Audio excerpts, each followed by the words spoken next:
안녕하세요. Мен атын Радмир болот. Радмир Сонсоним десеңиздер болот.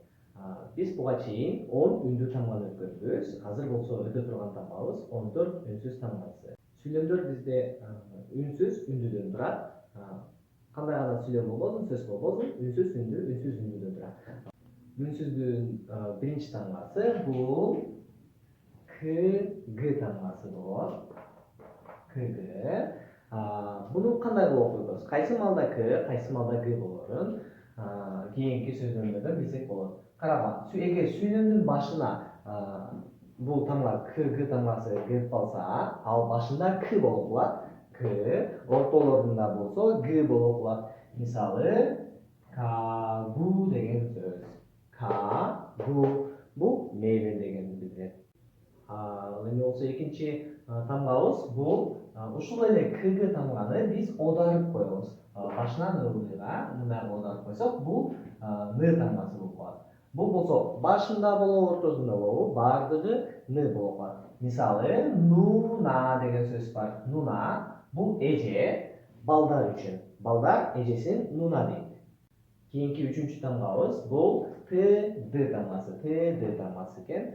Башында бул дагы Кга окшош. Башында турса Т болуп калат, эгер ортолорунда туруп калса Д болуп калат.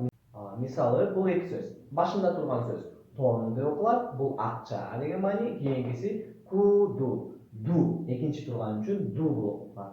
Куду. Бул болсо тур дейт. Төртүнчү тамга болсо бул Р жана Л тамгасы. Мындай карасак, бул эки деген санга окшош. Эки деген санга окшош болгондуктан жаттоого оңой болот.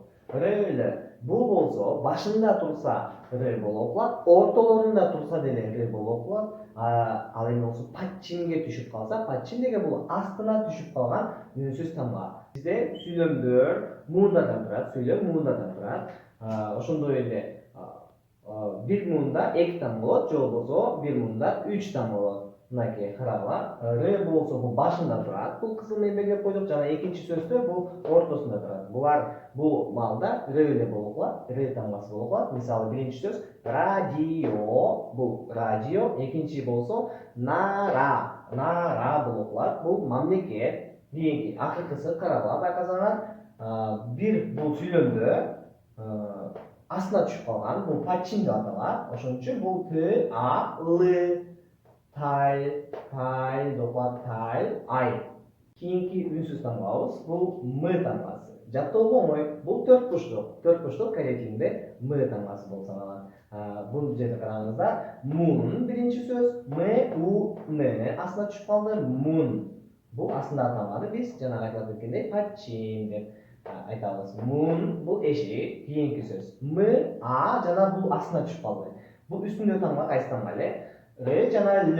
Л кайсы маалда Л болот? Астына түшүп калганда. Бул астына түшүп калды. Значит, маль, жылкы деген мааниси. Кийинки тамгабыз бул П жана Б тамгасы. П, Б тамгасы. Караңыздар, Мнын эле үстүнө эки сызыкты кошуп койдук, антенна кылып кошуп койдук, жаттоого оңойлук кылып. Караңыздар, ошон үчүн бул П, Б тамгасы, бул дагы бул Р тамгасына окшош эмес. Бул болсо К, Гга жана Т, Дга окшош. Башында турганда П болуп калат, ортолорунда туруп калса Б болуп калат. Мисалы, карай келебиз. П, А, М, пам. Бул түн деген сөз. Кийинки сөз. Н, А, на жана П, Б болчу. Бул ортосунда туруп калса Б болот. Би болот. Наби бул көпөлөк. Кийинки тамгабыз бул С, Ш, Т тамгасы. Бул болсо бул башкача. Буну мындай кылып жатташыбыз керек. Бизде 10 үндүү тамга бар. 10 үндүү тамга бир колдуу үндүүлөр бар. То есть бир сызыктуу бар. Буга чейинки өткөн мен 10 үндүү тамгаларды өткөн сабагым бар. Ошону карасаңыздар түшүнөсүздөр. Бир колдуулар бар. Бир колдуу үндүүлөр менен туруп калса, анда С болуп калат. Эгер эки колдуу үндүүлөр менен туруп калса, Ш болуп калат. Жана астына түшүп калса, патчинге түшүп калса, бул Т болуп калат. Мисалы, караңыздар. С, А, Н. Буну сан деп окуйбуз. Бул жерде үндүүнү карайбыз. Бир колдуу үн. Сан деп айтабыз. Бул то мааниси бар. Кийинки 스 아는 bu bir olurken a deb o'qiymiz, sa deb o'qiymiz, sa. Jana s anan ya ekan. Ya'da bu ikki olurken ko'rdingizlar. Sa anda buni biz sh deb o'qiymiz. Sasha degan so'z. Odamning ati Sasha.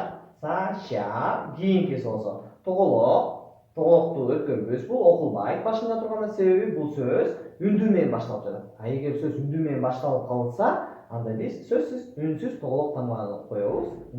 Тамғаса, бұл жерде оқылбай. Ошон үчүн о жана астына түшүп калды, с бул т болуп калат. От бул кийим деген сөз. Кийинки тамгабыз бул тоголок тамгасы, тамгасы. Бул тоголок астында турса, сөйлөмдүн астында туруп калса окулбай калат. Эгер астында деген бул жанында турса, мына мисалы буну карагыла. Турат, бул анын жанында турат. Тоголок окулбайт бул маалда алдында туруп калса, ан деп окуп калат да. Ан бул ичинде деген сөз. Кийинки. Эгер түйүнө түшүп калса, бул тамгасы, тамгасы каң деп окулат. Каң деген бул дария деген сөз. Ошондой эле бул жакта жазган от деген сөз тоголок үстүндө туруп калса дагы окулбайт. Тоголок от деген бул кийим деген сөздү астында с, ш, т тамгасында жазып кеткенбиз. Кийинки тамгабыз бул с, ш, тга окшош болот. Ошонун менен үстүнө бир сызыкты кошуп чийип койдук. Мынакей карагыла. С, ш, тга окшош. Бул ч, ж тамгасы. Үстүндө сызык бар. Ч, ж. Бул болсо кга деле окшош, тдга окшош, жана ппга окшош. Бардыгы. Алдында туруп калса, башында эң сүйлөмдүн башында туруп калса ч болуп окулат, ортолорунда туруп калса ж болуп окулат. Мисалы бул сөздү карайбыз. Ча, анан бул жерде чу дебейбиз. Чажу деп айтабыз. Чажу деген сөз бул дайыма деген сөздү түшүндүрөт. Кийинки үнсүз тамгабыз бул ушул эле чыжыга окшош, караңыздар. Ошонун эле үстүнө бир сызыкты кошуп койдук. Жаттоого оңой бул дагы. Бул болсо ч тамгасы. Чыхы деп койдум, муну чыхы деп жүрбөңүздөр. Чүч дегенде чыхы деп жүрбөңүздөр. Бул чыхы деп айтпайбыз. Муну биз ошондо ч дегенде оозубуздан аба чыгыш керек. Ч болуп аталат бул тамга. Бул болсо башында деле, ортосунда деле ч болуп калат. Мисалы биринчи сөз бул ча. Машина деген сөз. Кийинки кича, поезд. Кийинки тамганы дагы жаттоого оңой. Бул болсо к тамгасы. Кх деп айтпайбыз. К.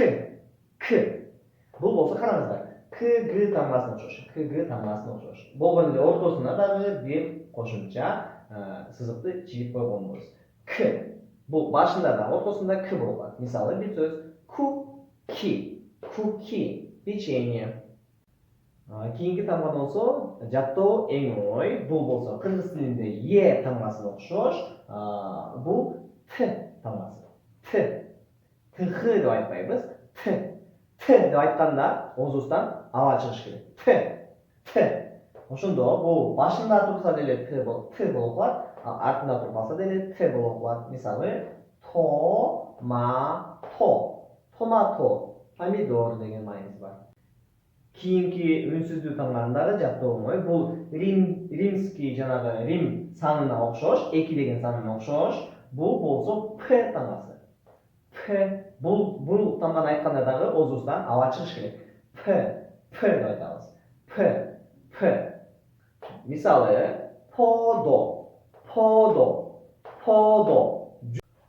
подо, жүзүм деген мааниси бар.